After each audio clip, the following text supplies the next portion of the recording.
thank you very much for all the applause and the amazing introduction. So hopefully we only have 20 minutes, so hopefully we're going to run this panel with a lot of energy and enthusiasm and a lot of debate, hopefully.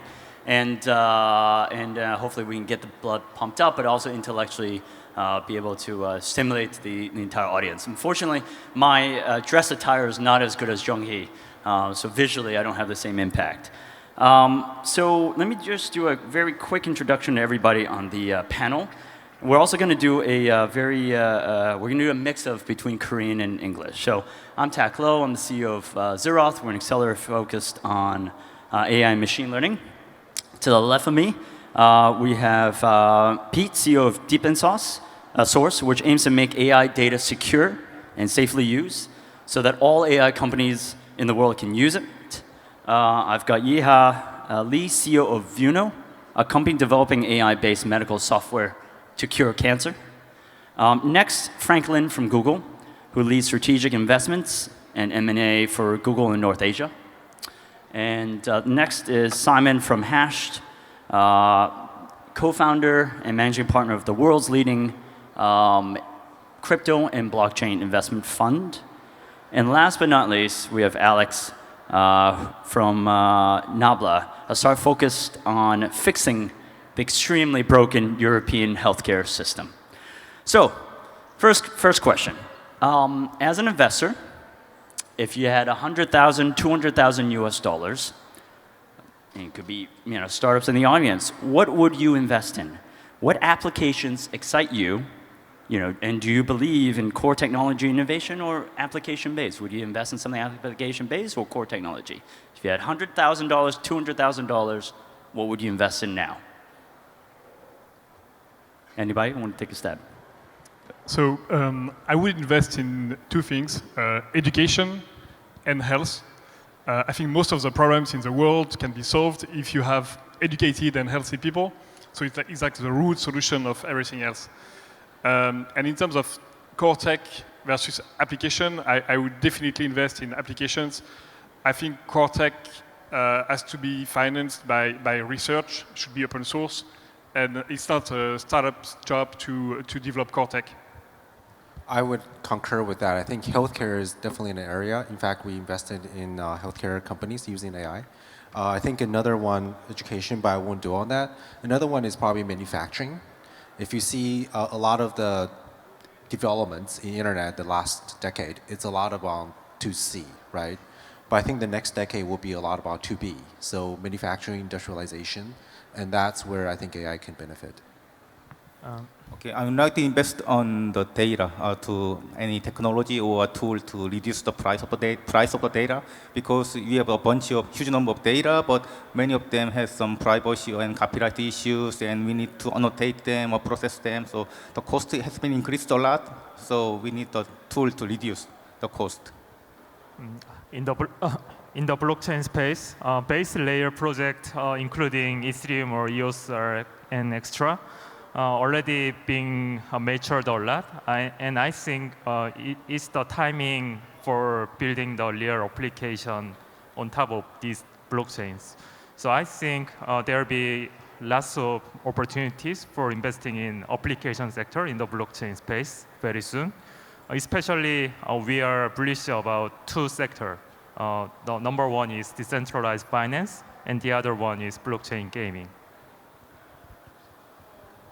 네, 저 같은 경우는 의료나 헬스케어 쪽에 투자하는 걸 집중적으로 하고 싶은 생각이 있고요. 왜냐하면 최근에 이제 우리가 건강이 사실 삶의 질이 좋아지면서 노후화가 되고 나이가 점점 많아지면서 건강이 중요해지는데, 이런 건강의 이슈들이 많은 데이터를 바탕으로 최근에 AI 이런 코어 테크놀로지와 맞물려서 더 많은 혁신들을 이루어내고 있고, 이것들이 궁극적으로 우리의 삶을 이렇게 더 향상시킬 수 있다는 믿음이 있기 때문에 이쪽으로 투자할 것 같습니다. Fantastic. So I think there are common themes in education, healthcare. We heard some B2B manufacturing as well. We heard about medical data, and then we also heard about applications, but in the blockchain space, right? Not core technology applications. So I want to focus on trends now. And I'm going to turn to my Korean colleagues and said, so where is blockchain and AI, where is it headed in Korea at this moment? In the next, let's say in the next year, in 2020, what can the audience look to in terms of blockchain AI in Korea? For the blockchain space, I think the biggest challenge of blockchain is not for the technology matter. It's more about user experience.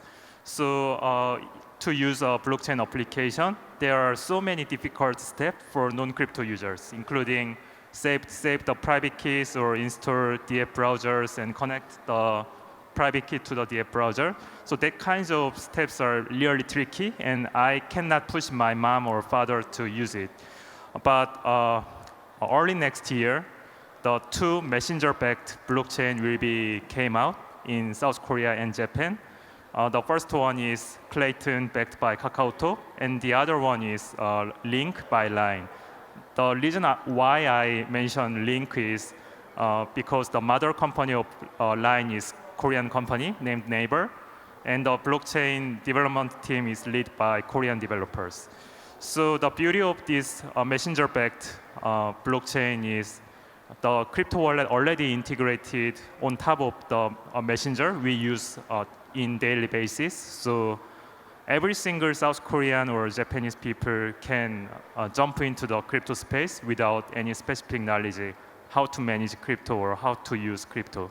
So that will be the big changes for the next year, I think. Yeha, Pete, any opinions? 예,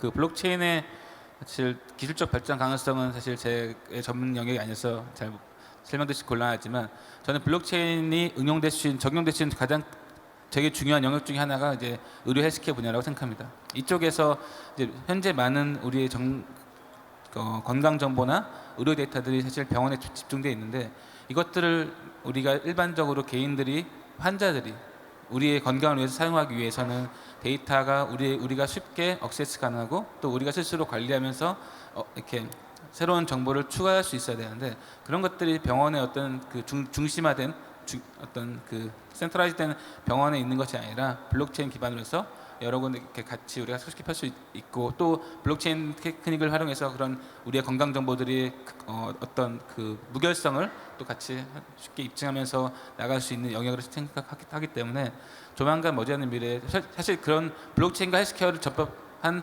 스타트업도 많이 있고요. 이런 것들이 이제 곧 더 커질 수 있을 거라고 생각합니다.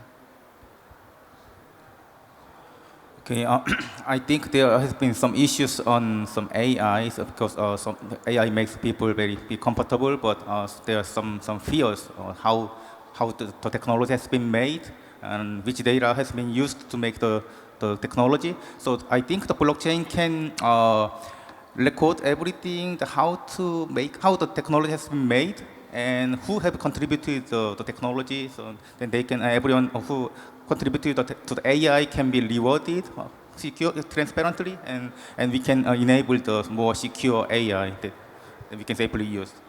So okay, there seems to be talk about kind of AI and blockchain merging together, and we're going to go to that topic. But our foreign guests, Frank and Alex, where do you see AI and blockchain in 2020 outside Korea? And actually, I want to start with Alex because I want to bridge what Yeha was talking about, blockchain in medical space. Do you think that's going to solve the broken European healthcare system as well? I think blockchain is important, but blockchain is, we talk too much about blockchain, and I think the main use of blockchain today may be to put in a slide deck for investors to excite them with AI. And I think many things we do with blockchain could be done without blockchain. And so I'm trying to be a little bit critical on that. There is, I think, too much buzz about blockchain, and that it's not a solution for every problem. So I'm a little bit cautious when we talk about AI and blockchain. For me, it won't change the world. Well, as someone look after investments on behalf of Google Corporate, I think I'm quite impressed by what I see in Korea. I think Korea definitely punches way above its weight in terms of deep tech, in terms of AI, in terms of talents, right? And we are looking for opportunities where we can engage with them to further that.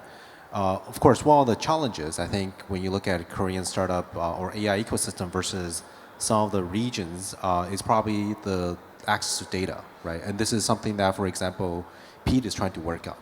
How do we get access to more data that's anonymized, right, and that's safer? And this is probably one thing that Korea will need to overcome as a potential challenge. Actually, going to circle back to Alex because you didn't answer my question succinctly enough. What trends would in blockchain AI do you see outside of Korea? So I think the biggest trend in AI recently is that we stop fantasizing about just automate everything with AI and machine learning, but we are trying to have a more human-centric approach where we augment people in their job with AI. So instead, for instance, in healthcare, I'm telling everybody stop trying to replace a doctor with an AI doctor. Okay, it won't come before 50 years. Let's try to empower doctors with superpowers brought by AI so that their jobs is better. So the most recent trend I see is this maturity that we stop trying to just automate everything but augment instead. And I want to comment on that. I think, in a way, AI, going back to the first question about whether it's a core technology versus application, I think AI at the end of the day is enabling technology, right? If you look at what we have within our product portfolio, we use this AI for assistant. We use AI for translate. We use the AI for Gmail. I don't know if you noticed in the last year, my Gmail has become a lot more intelligent. It helps me complete what I want to compose. It's called Smart Compose. It helps me provide a really quick response, right? Those are things that were enabled by machine learning. That's a really good point. Of basically last year AI was, or 2019 was trying to get rid of humans, right? And now it's about superhuman enhancement of humans. And actually that segues into my next question, which is, how do you think AI will better suit, will it serve humanity? Is it going to augment humanity? Is it going to enhance humanity, or is it, back in the 2019 conversation, is it going to kill all the humans, right? We went to that phase, right? It's going to kill all the humans and robots and killer robots and that type of thing. So, segue from your conversation is 2020 is really about enhancement. Does everybody agree, or somebody else has divergent opinions on that?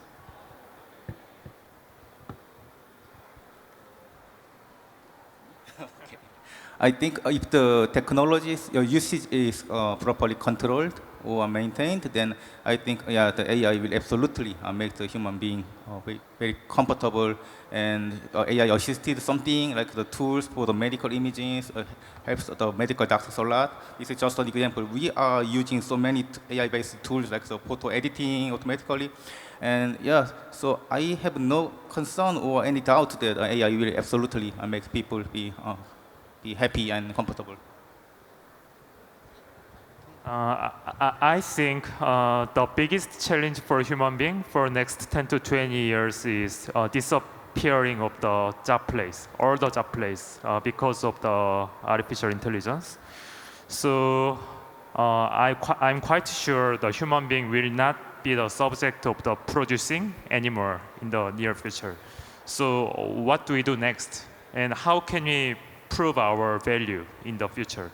So actually the similar accidents were happening in our past history, and at that time some of the pioneers of our ancient go to the new continent, such as Asian market or America or Africa. But there are no more new continent in the earth. So I think that's one of the reasons why Elon Musk wants to go to the Mars. But I think there are infinity new continent just nearby. That's the virtual world. So I think blockchain technology could be the substantial infrastructure to all the value of the virtual world to make real. I love it. So dystopian, AI is going to take over, and then we're going to have to find other things. Agree or disagree, panelists? I would disagree. I think my philosophy is we leave the world a better place than we first landed on it, right? And I believe AI could be an enablement of that.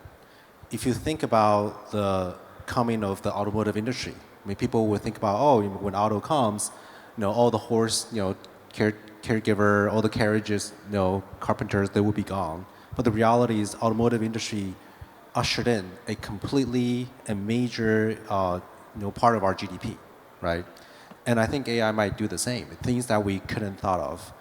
It could, I think, take place of something that's repetitive, things that we might not want our children to do, and enable us to focus on the things that human beings are better at, like creativity, emotions, given care, right? And that's where we increases our efficiency. And there were also areas where AI has already had a huge impact on human society. For example, we've been using AI to increase the efficiency of our data center by 15%.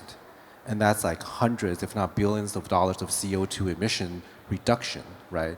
We have used AI to help improve, as many of the panelists mentioned, the efficiency of detecting cancer, right? We can use AI to look at retina and predict whether there will be heart disease, right, and stroke.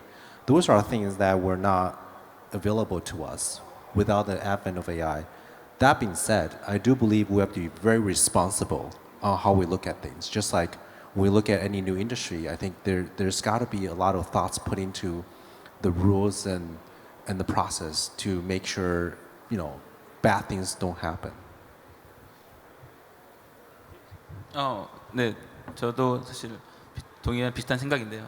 사실 뭐 이게 이미 이제 널리 알려진 개념이긴 하지만 이제 인공지능 얘기할 때 뭐 약인공지능, 강인공지능, 뭐 초인공지능 이렇게 나누는데 사실 지금 우리가 바둑을 두거나 어떤 의사를 돕거나 무엇은 일을 하는 인공지능은 대부분 다 어떤 특별한 어떤 특정 태스크만을 특정한 일을 잘하는 인공지능이고 사실은 그 넘어가서 어떤 자의식을 갖거나 스스로 판단하거나 감정을 갖는 인공지능 그런 강인공지능 같은 형식으로 가는 건 너무나 먼 미래이겠죠. 그래서 그렇게까지 간다면은 많은 고민을 해야겠죠. 어쩌면 인류의 생존을 고민해야 될 우리의 문제겠지만 그 전 단계에서는 충분히 어떤 특정 일을 우리를 돕는 인공지능이 발달하게 되고 예를 들어서 의료나 이쪽만 보더라도 의사를 도와서 정확한 진단하고 암을 잘 찾고 또는 각종 사람의 생체 시설 바탕으로 여러 가지 질병을 찾는 것들이 어떤 특정 일을 잘하는 인공지능이고 우리는 이것들을 활용해서 좀 더 나은 미래, 좀 더 건강한 삶, 좀 더 행복한 삶을 살 수 있도록 잘 활용하되 다만 문제는 이렇게 만들어진 인공지능의 어떤 실수나 오류들을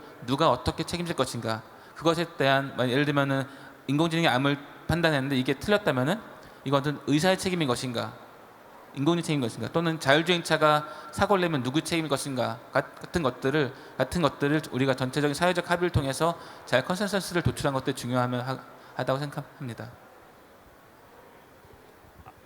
Alex, I'm going to skip you. Do you mind if I skip you? We don't have that much time. Sorry. So last question is we only have 1 minute or so. But we've been skirting around the issue. We talked about AI, we've talked about blockchain, right? And in some categories, in some worlds, people say they're entirely different, right? It's like yin and yang. Pierre Thiel says, one's libertarianism, the other one is communism. And I'm looking at you, Simon, to start. But where do you think? Do you think AI and blockchain ultimately actually comes together, right? Is it yin and yang and actually fits two parts of one whole, right? Or do you think it's entirely different? Yeah, so I think very naturally the two different technologies should be combined and have to support each other. So one of the core problem of AI technology is super centralization of all the data, and we are worrying about the appearing of the big brother, having AI technology and big data. But blockchain is the core concept or philosophy of blockchain is decentralization and data sovereignty. So I think blockchain can support to make more sustainable society and development using AI technology, I think. Anybody have any thoughts? Anybody else? Alex? Oh, sorry, Alex, why don't you have the last word? No, for me, AI is like fire. It's a tool. It helps humanity progress a lot, but it's also dangerous. And so AI gives us power, makes us more powerful. So good people will use it for good, bad people will try to use it for bad. It's just augmenting human. It's not a new, so who knows how it will evolve. And do you have an opinion of AI and blockchain? Not specifically. Great, so that's it. I think our time is up. Please join me in a round of applause to the panelists.